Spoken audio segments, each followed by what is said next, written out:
Hello, I'm going to be talking about strings. Most violinists either choose a gut string or they choose a synthetic core string. As you can probably guess, the synthetic core string is a more modern version. The gut strings have been around for quite some time. They are more unreliable, they don't last very long, about 3 months, and they're more affected by humidity and changes of temperature than the more modern strings. A good example of a good gut string would be Eudoxia, that's made by Piastro. So there are two main manufacturers dominating the market for violin strings, Piastro and Tomastic. They have been around for a very long time and they have quite a lot of different products in their ranges. The most popular type of string by far that violinists buy is dominant. This is made by Tomastic. It's a very reliable, responsive string. It's not too bright and it's not too dark, so it suits most violin types. It's in the sort of mid-range in terms of price, around sort of, at the moment in 2024 it's around £50 in the UK. You can get a full set for that. There is also a set of strings by Piastro called Tonica, and they are brighter sounding strings, so they're quite good for a darker sounding instrument because you need to balance off the strings to the instrument very often. Obbligato are a darker sounding string. They're also made by Piastro.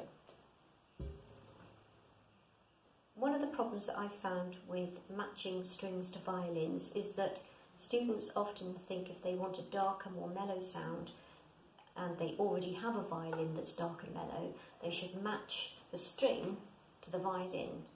But actually, sometimes that can sound a bit muddy. On this violin, I normally use Tonica or Dominant because this is a Romanian violin and it's a Gliga and it has a darker, more mellow sound than a lot of violins. But it can sound quite muddy if you don't select the right type of string for your violin.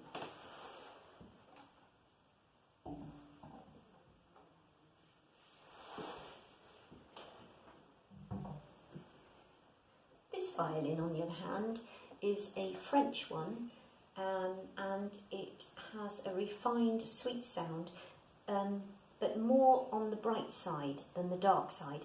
So I use Obbligato for this one because that's a better match. So Tonica goes better on the other one and Obbligato on this one. I use Obbligato for most of the strings on this one. So it tones down the brightness and makes it sound more mellow.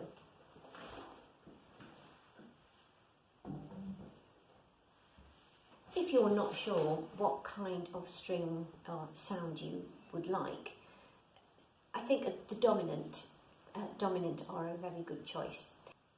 Apart from failing to match the string type to the violin, another common mistake I find my students make is they take the advice of a shop assistant in a non-specialist music shop in order to buy a new set of strings. I've had several people do that and come away with almost the same sound as they went in with. Unfortunately. You will also find that the more expensive strings usually last a bit longer as well. So just be cautious about taking advice and who you take your advice from, because you might end up paying twice. Sometimes it's just worth buying the make that your teacher suggests. And it does make quite a big difference. The strings do make quite a big difference to the sound of a violin. First of all, it's the violin, the quality of the violin. Secondly, it's the bow. Thirdly, it's the strings. And then it's other things like the rosin.